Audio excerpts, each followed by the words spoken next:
You guys happy for me to sign? Yeah. He's out. How are you feeling? Looking forward to getting into the parliamentary chamber. And he's in.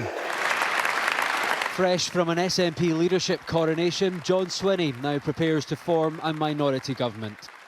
This Parliament, as colleagues have fairly recognised, is intensely polarised at this time. I accept my part in creating that environment. I do promise, Presiding Officer, that that will all stop. I have changed.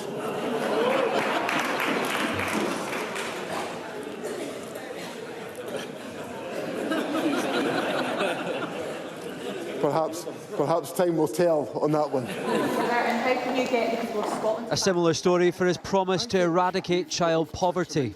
How do we measure success on eradicating child poverty? Are we going to set a year or a date on that? Obviously, we've got legal obligations about child poverty, and I want to make as early progress as I possibly can do. John Swinney's pitch is to bring competence to his style of governing, a nod to recent chaos and some of the more controversial policies like gender reforms that have bogged this administration down and caused splits within the SNP. The big question, though, is after almost 20 years in power, can he bring fresh perspective and new ideas to the quandary of Scottish independence?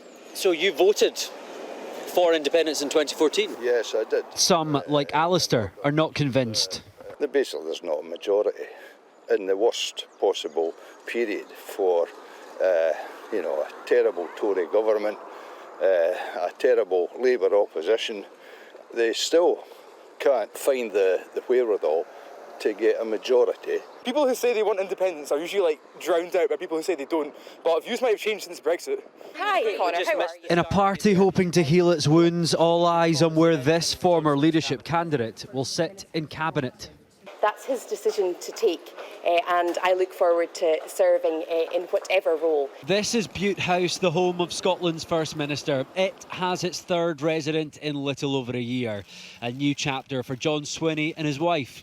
A new chapter for Scotland and the SNP. Conor Gillis, Sky News, Edinburgh.